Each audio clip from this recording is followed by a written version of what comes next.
On va parler d'espace-temps et de comment on peut jouer avec la conscience, comment on peut aller se balader dans l'espace, comment on peut aller se balader dans le temps, comment on peut aller se balader dans l'espace-temps. Alors, coucou Jeanne. Alors, vous me connaissez un petit peu, coucou. Vous me connaissez un petit peu, vous savez aussi que se balader dans les espaces-temps, c'est super, mais que pour moi, il y a vraiment une notion de conscience. Ça, c'est super important. Moi, j'ai le micro, là, on le verra un petit peu. Et surtout, est-ce que c'est utile et juste? Donc, on va voir si je vais avoir le temps de répondre à toutes vos questions. N'hésitez pas à me mettre des questions. J'adore ça. Alors, la première chose, c'est que vous entendez de plus en plus que l'on dit que le temps n'existe pas. Qu'est-ce que c'est le temps? Le temps, c'est le souvenir, en fait. Je sais qu'une journée s'est passée parce que je me souviens que le soleil s'est levé matin, qu'il va se coucher le soir. Je me souviens d'événements qui sont dans le passé.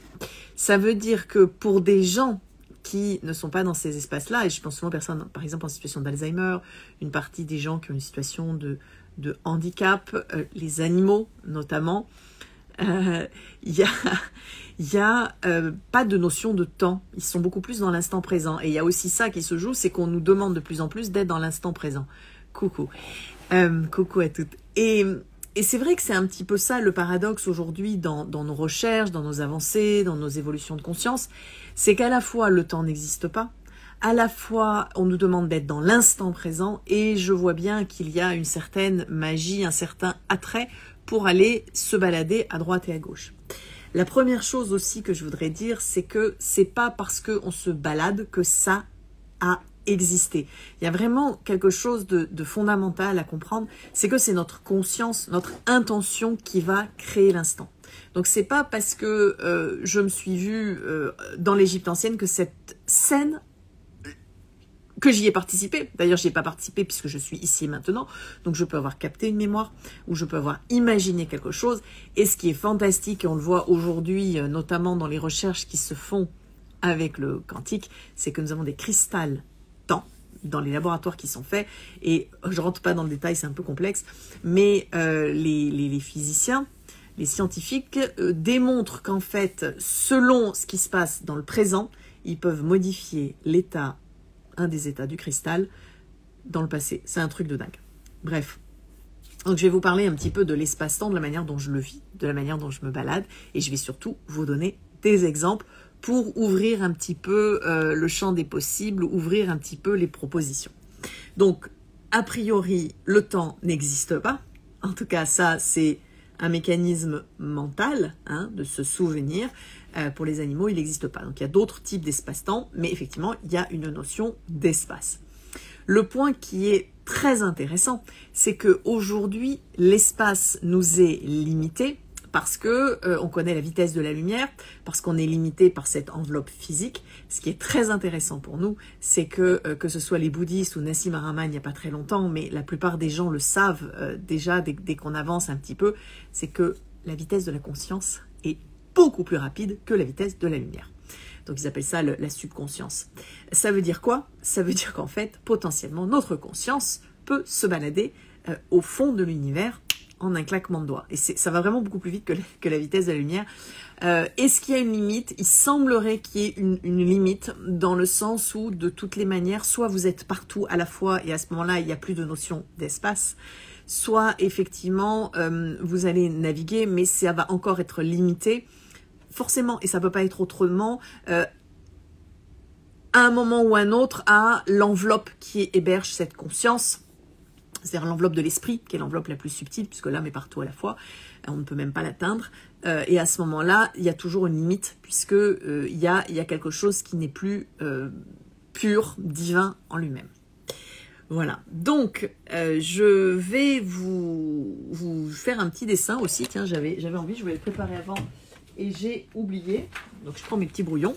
Ce dessin, c'est une spirale, on le voit dans les webinaires en com quantique, parce que ça fait partie aussi des choses que l'on voit en com quantique. Voilà, c'est une sorte de spirale qui est normalement beaucoup plus large vers le bas et beaucoup plus fine vers le haut.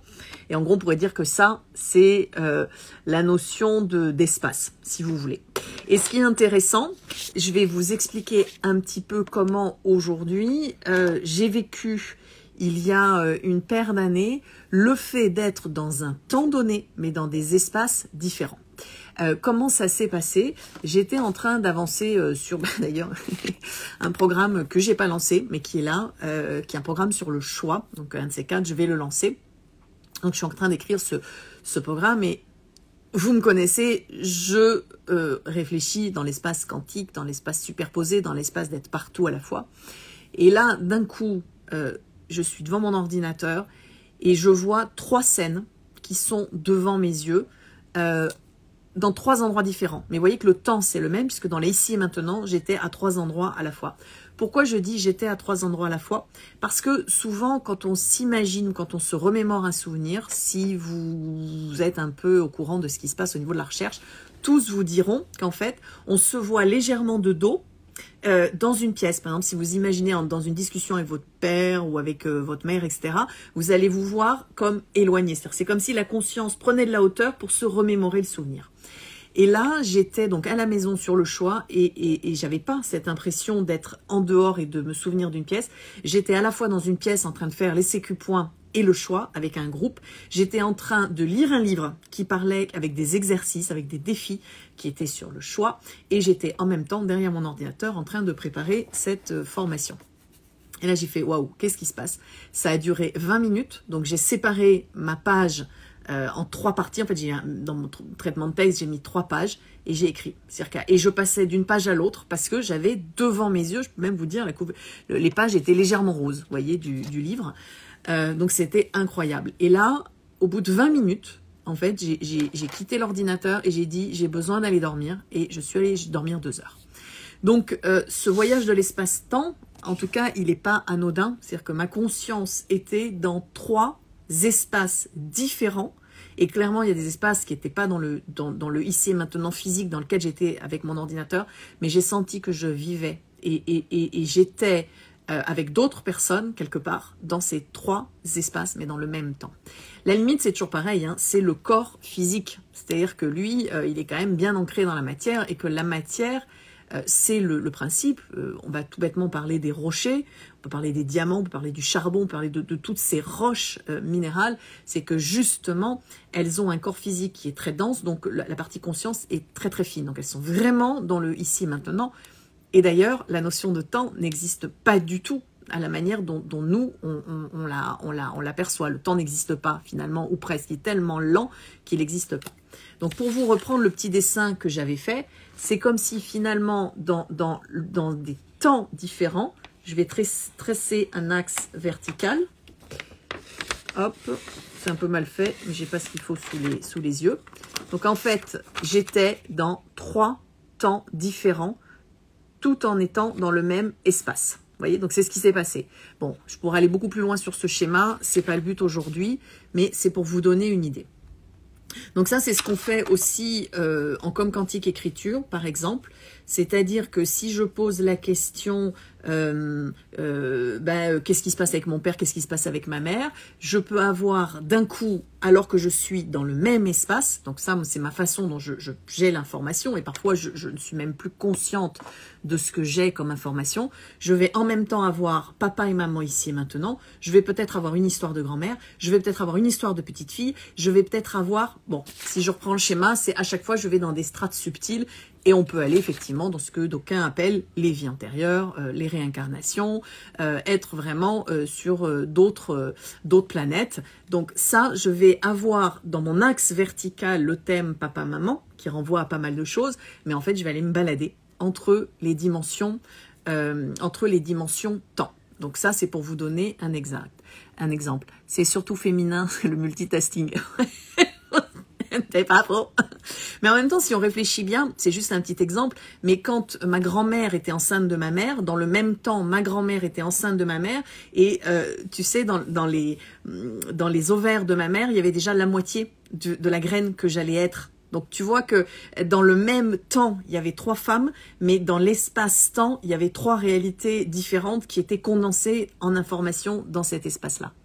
Ah, Isaac Asimov, dans la série de Les Fondations, décrit cette spirale et la superposition des événements. Oh, ben je dois être branchée sur les mêmes espaces que Asimov. Oui, ça fait partie des infos que j'ai sur lesquelles je me connecte. Ben, je vais aller regarder ça. Tiens, je vais me le noter dans un coin, puisque ça, c'est vraiment des choses que j'ai pas lues. Donc, Camille, tu dis, je pense pas avoir atterri sur ce direct pour rien. Oui, mais et encore, on va voir qu'un tout petit bout, hein, parce que j'ai un rendez-vous après. Donc, c'est ce qui est vraiment intéressant, c'est qu'on peut être dans le même espace et dans des temps différents. Alors, ce qui est intéressant aussi, je vous le fais en très très bref, c'est que le fait de rassembler en conscience tous ces temps ici et maintenant, ça recrée une unité. Et donc, ça veut dire que comme le cristal temps en quantique, mais c'est pour ça que je me régale à lire les histoires quantiques, c'est que je les vis et je les ai quelque part déjà conceptualisées. Et en fait, ils peuvent démontrer eux à leur manière ce que moi je vis en conscience. Donc, un jour, je vais les rencontrer, mais il y a déjà des pistes de fait. Et donc, ça veut dire que quand vous alignez dans le même espace-temps cette conscience, et ben en fait, ça joue sur les différents espaces-temps. Donc, ça va très très loin. Et ça, on le voit dans les webinaires, c'est que comment, quand ici et maintenant, en conscience, il y a quelque chose qui se transforme, ça peut aller se transformer ailleurs, dans le temps, et surtout chez d'autres personnes et dans d'autres, ce qu'on appelle des égrégores. Voilà. Alors, l'autre proposition, donc ça c'était dans le même temps, mais pas dans les mêmes espaces. L'autre proposition, c'est comment on peut être dans le même espace, mais mais dans le même espace, mais pas dans le même temps. C'est un peu, je crois que j'ai un peu mélangé avec l'exemple. D'ailleurs, je vous l'ai donné avec la com quantique écriture, ces principes des vies antérieures, etc. Je vais vous donner un autre exemple. C'est, j'étais au lycée Joffre à Montpellier quand j'avais 18 ans. Autant vous dire que quand mon grand-père m'a dit « Mais tu sais, j'ai fait mon service militaire là-bas en 1949 et que là où j'étais en prépa, c'était ces dortoirs », quand je suis revenue au lycée, j'ai dit c'est incroyable, c'est-à-dire qu'il y a 50 ans de différence entre le moment où mon grand-père était là, moi j'étais là, mais c'est comme les cailloux, dans la matière, on était bien dans le même espace, mais pas dans le même temps. Contrairement à tout à l'heure, on était dans le même temps et pas dans le même espace. Et ça, c'est juste incroyable. Coucou à tous, tu as des références à lire sur l'expérience des cristaux. Oui, tu regardes Cristal Temps, mais j'ai dû mettre dans une bibliographie Cristal Temps et tu mets physique quantique et tu vas tomber sur le laboratoire qui a fait ces essais. Donc, dans ces cas-là, quand on est dans le même espace mais pas dans le même temps, c'est par exemple quand on va se trouver dans un lieu et qu'on va avoir différentes strates d'informations, c'est effectivement le grand-père, etc. Et j'en ai une autre, et j'adore ce genre d'histoire. Ma grand-mère est née dans un bled paumé en Alsace, territoire de Belfort, et l'oncle de mon compagnon, qui est ardéchois, mais pur, il est allé habiter dans ce même village où il y avait 300 habitants. C'est-à-dire que là encore, vous voyez qu'au niveau familial, c'est comme si les branches se réunissaient au-delà du temps et dans le même espace. Et là, on pourra aller plus loin, mais effectivement, ça va donner des nœuds d'informations sur lesquels on va pouvoir aller justement pour reprendre ce schéma. Donc là, vous le prenez autrement. Donc là, on va avoir un thème, par exemple, qu'est-ce qui se passe avec ma maman, puis on va aller voir le passé, le présent, le futur, les vies antérieures chez les Romains, etc. On peut le prendre dans un autre sens, c'est-à-dire là, je suis dans mon petit village d'Alsace, et là, je vois le temps de différentes personnes qui sont réunies au même endroit. C'est la même spirale. Bon, en réalité, cette spirale, elle est aussi inversée de l'autre côté. Et vous voyez que là, en fait, on va jongler de nœud en nœud. Et ce qui se passe pour moi quand je suis en communication quantique, c'est que je sens ma conscience, enfin je sens, c'est stupide parce qu'on sent rien du tout, mais j'ai ma conscience qui se balade d'un nœud à l'autre. Et quand on écrit en com quantique écriture, ou alors les sécupons, on va tout ramener dans l'instant, sur toutes les dimensions, dans tous les thèmes. En com quantique écriture, on va aller explorer un peu plus dans l'information de ce qui se passe ou de ce qui s'est passé. Et je dis toujours, la com quantique écriture, c'est pas « Oh, j'accueille l'information que ma grand-mère, mon machin ». Non. Il y a tout l'apprentissage de la conscience et qui met plusieurs mois avec des pratiques régulières. Vous faites tous des sauts au fur et à mesure et je vous vois avancer.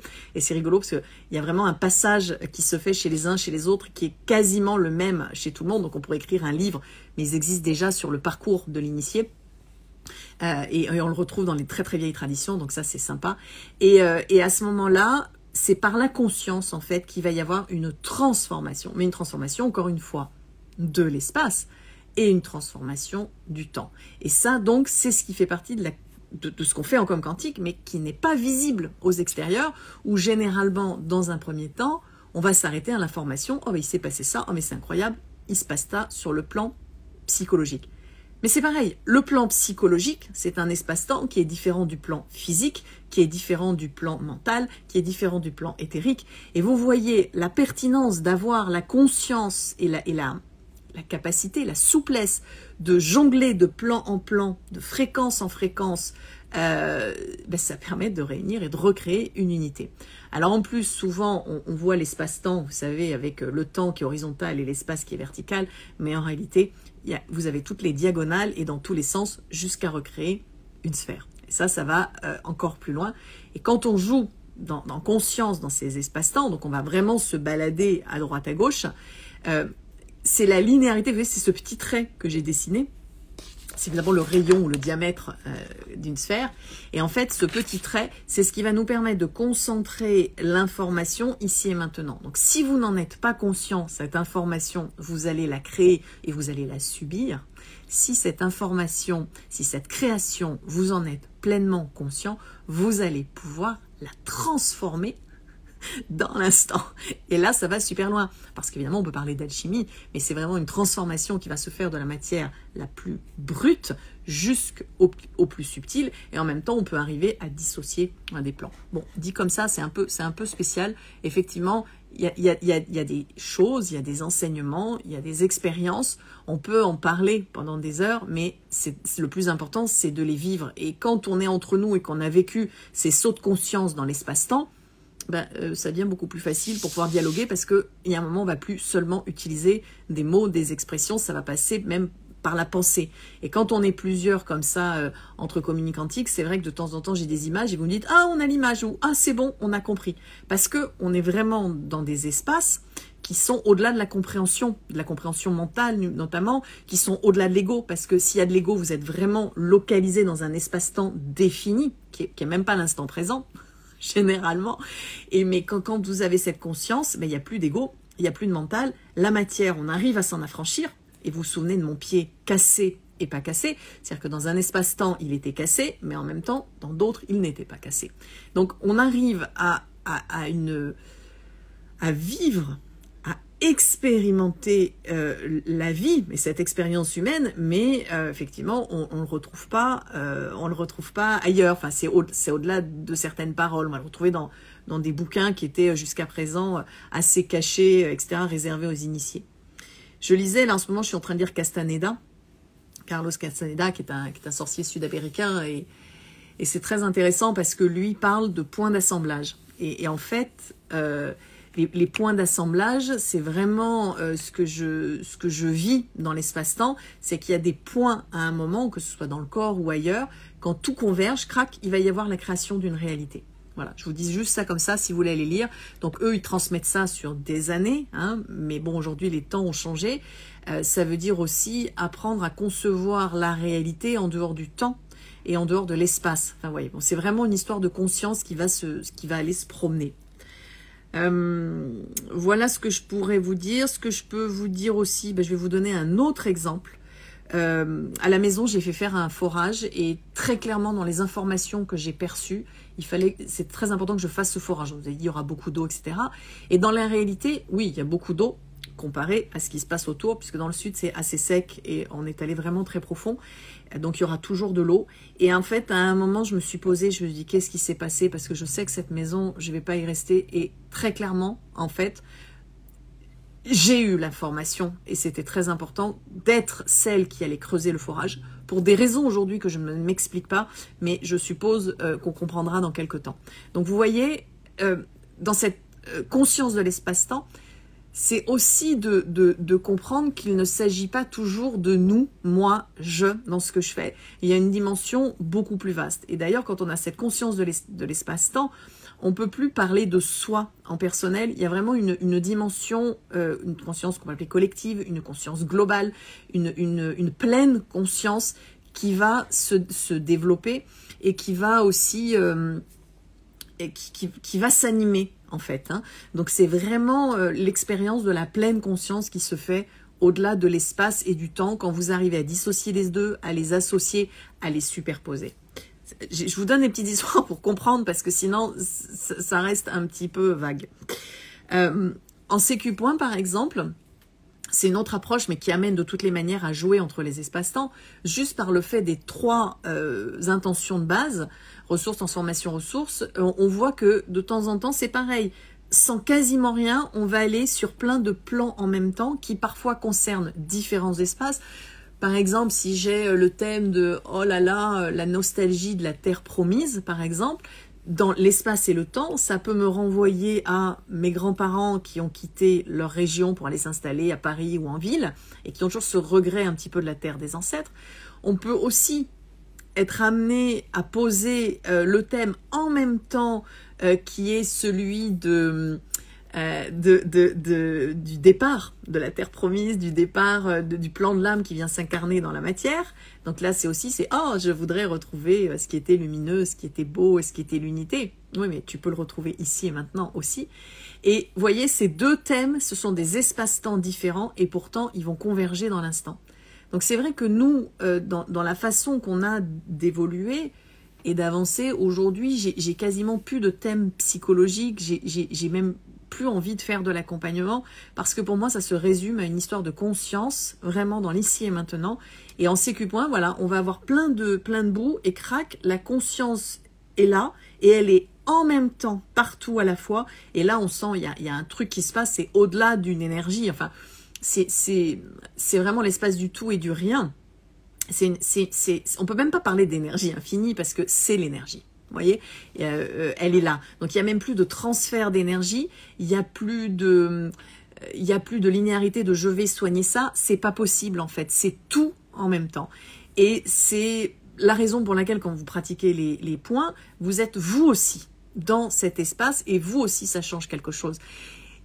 Et c'est vraiment pour ça que, quelle que soit la pratique qui vous plaît, que ce soit la méditation, les sports de combat, la com quantique, mais n'importe quoi en fait, allez jusqu'au bout des choses, allez toucher cet espace au-delà du temps et de l'espace, et qui est en même temps un espace du temps et de l'espace. Allez jouer dans les dimensions et entre les dimensions. Ça, c'est mon petit jeu de cette année, je me balade entre les dimensions. Vous voyez, comme dans Inception, là, il y a les raies, donc je vois les rayons, mais en même temps, je peux me balader entre les rayons. Mais entre les rayons, c'est ce qu'on ne voit pas là, dans cette réalité, mais qui peut être visible ou conscientisé dans d'autres réalités. Et en même temps, le fait que ma petite conscience va se balader entre les rayons, elle va créer quelque chose entre les rayons.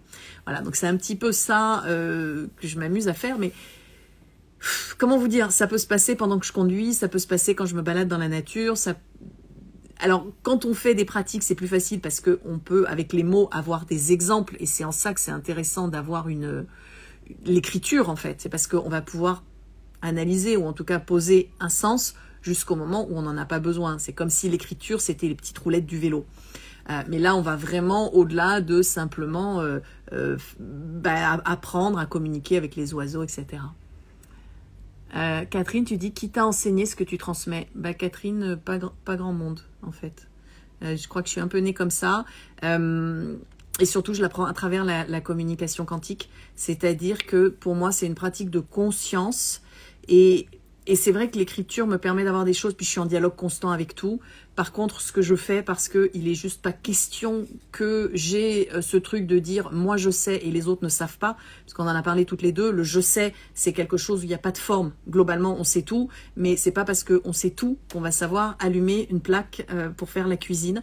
Et donc, ce que je fais aujourd'hui, et ce que j'ai pas fait pendant des années, parce qu'à chaque fois que je voulais prendre un livre, dans ma tête, ça faisait non. Quand je voulais écouter des discours ou des vidéos, ça me faisait non. Tu dois arriver la plus vierge possible, justement pour n'avoir aucune connaissance à ce sujet, parce que tu vas recréer une forme. Et donc maintenant, c'est ce que je suis en train de faire. Je lis des bouquins. Alors les conférences, j'ai un peu de mal parce que c'est très très lent les conférences. La voix est très très lente. Pour moi, c'est plus rapide à la lecture. Et à la lecture, je vois aussi d'autres informations. Et à ce moment-là, je vais creuser un petit peu ce que d'autres disaient dans d'autres formes pour aussi faire avancer mon cheminement. Et c'est là où c'est le mental au service du cœur, parce que si je reste dans le « je sais », on va pas pouvoir communiquer. J'adore tes questions. Est-ce que cette communication permet d'aider nos ancêtres? ou même de réparer de façon collective les empreintes énergétiques qui ont lieu dans les drames collectifs du style Shoah. Oui, mais oui. Puisque justement, ta conscience va se promener partout. Je pourrais te parler d'ailleurs sur la Shoah d'un truc qui m'est arrivé personnellement, où clairement il y a une histoire, et on a accès à des informations qui sont absolument incroyables, et qui nous font d'ailleurs sortir de ce système de dualité victime-bourreau-sauveur, et ça va plus loin que ça. Donc là, c'est incroyable. Oui, oui, on peut. Alors en fait, c'est pas la communication quantique qui va le faire, c'est le fait qu'en entrant comme quantique, en commençant à écrire avec les exercices, avec le groupe, avec les ateliers tous les mois, avec nos discussions, avec nos échanges, on va pouvoir aller vraiment encore plus loin en conscience. Et d'ailleurs, j'ai cette information qu'aujourd'hui, pour évoluer, c'est pas tout seul dans son coin, c'est véritablement avec du monde autour, parce que justement, on va pouvoir jongler entre les espaces de conscience, les uns avec les autres, et donc ouvrir le nôtre. Et c'est pour ça que la pratique se fait à deux, le plus souvent dans un premier temps, c'est qu'on associe l'espace-temps de qui je suis, l'espace-temps de l'autre, et évidemment, ça crée quelque chose d'énorme. Et si j'étais juste avec l'espace-temps de qui je suis, et finalement, c'est limité, quoi. Merci Catherine. Voilà, Martine, tu te balades aussi dans ces autoroutes de l'espace, expérience depuis de nombreuses années. Et oui, après, vraiment la vraie question, c'est ne pas être attiré par la magie de ce truc-là, parce que si vous êtes attiré, il y a encore une notion d'égotisme, il y a une notion de bénéfice, il y a une notion de reconnaissance, une notion de se sentir exister. Et en fait, c'est plutôt presque l'inverse, c'est parce que je suis, alors je peux y aller. Donc, pour moi, j'y vais pas pour m'amuser, enfin dans le sens où juste, si c'est un jeu parce qu'il y a la joie, il y a tout ça, mais il y a vraiment cette question à chaque fois, en quoi ça m'est utile et juste, ici et maintenant, avec les autres, vous le connaissez, c'est le hashtag UJIM, I-U-J-I-M, en quoi c'est utile et juste pour moi, ici et maintenant, avec les autres. Parce que sinon, vous allez partir dans un espace qui est un espace personnel, et qui est donc un espace limité, et qui peut être aussi un espace dans lequel on peut se cramer. Gaëlle, la sensation d'avoir déjà vécu la scène, c'est quoi? Ben, je peux te donner plusieurs pourquoi en fait. Tu as la sensation d'avoir déjà vécu la scène. Est-ce que tu as capté une information qui est là, donc tu la revis parce qu'en fait tu en prends seulement conscience maintenant? Est-ce qu'effectivement il y a une part de toi qui est en conscience collective, donc la part qui a déjà vécu ça dans un espace-temps différent, et ben comme c'est toi aussi, tu vas la revivre en conscience dans cette espace ici. Est-ce que c'est, mais ça on va surtout le voir dans les webinaires sur l'intention, est-ce que c'est toi qui as projeté une réalité, et donc en projetant cette réalité dans la conscience, tu as projeté dans un espace-temps ou dans un temps différent, donc elle est déjà là puisque tu as eu l'intention de la créer, et à ce moment-là quand le temps du ici et maintenant arrive dans ce contexte qui a été créé il y a quelques mois, mais c'est faux ce que je dis, ben finalement tu vas la revivre parce que tu l'as déjà expérimenté sur un plan. Mais bon, voilà quoi, tout ça, on est dedans et on pose la conscience, et c'est vrai qu'on peut poser des communications quantiques véritablement sur qu'est-ce qui se passe, j'ai vécu cette scène, qu'est-ce qui se passe, qu'est-ce qui se passe en moi, qu'est-ce qui se passe au niveau cellulaire, qu'est-ce qui se passe au niveau des champs énergétiques, qu'est-ce qui se passe avec l'autre, est-ce que c'est quelque chose que j'ai plutôt en réception, que j'ai plutôt en émission, je suis les deux à la fois. Et en fait, c'est là où on va vraiment poser la conscience pour recréer une unité dans l'instant. C'est le plus important. C'est vraiment le plus important. Vous allez voir que à un moment, comme la com quantique, tout ça, ça va devenir tellement naturel qu'on va plus chercher à avoir cette magie pour être extraordinaire. Parce que je vous assure que quand vous y êtes, vous vous rendez compte que vous faites ça depuis des années. C'est juste encore une fois une histoire de conscience. Voilà, qui est mon thème de l'année. Voilà à tous, je vais arrêter là parce que j'ai une réunion. Mais vous pouvez regarder en rediffusion cet espace-temps. En ce moment, on est en train de faire des coms quantiques d'ailleurs dans le groupe à ce sujet. Donc ça doit pas mal toucher les gens. Et je vous avoue que dans tous les cas, il se passe des choses en ce moment. Il y a une sorte d'accélération. Je voulais juste clôturer quand il n'y a pas très longtemps. On a une petite discussion sur le groupe autour de la communication quantique publique, donc c'est un groupe qui est ouvert à tous sur Facebook, et quelqu'un disait ben oui, il y a une accélération du temps, alors parce que des scientifiques l'ont prouvé. Alors quelqu'un d'autre disait ben on pourrait avoir l'adresse des labos. Moi j'aime bien avoir l'adresse des labos, et donc les gens lui disent mais on l'expérimente, regarde, moi ça s'accélère. Et je rigole parce qu'un jour ma grand-mère m'a dit, il y a 20 ans, elle m'a dit ma chérie, plus tu vieillis, plus le temps passe vite. Donc ça veut dire aussi je le fais exprès, hein, que ma grand-mère, elle vivait l'accélération du temps il y a 30 ans quand elle me l'a dit. Vous voyez, la perception du temps, c'est une affaire de conscience. Si vous allez mal, le temps ne va pas s'accélérer. Donc, le temps, en fait, c'est pas qu'il s'accélère ou qu'il ne s'accélère pas. C'est notre conscience qui évolue. Voilà. Ciao, ciao.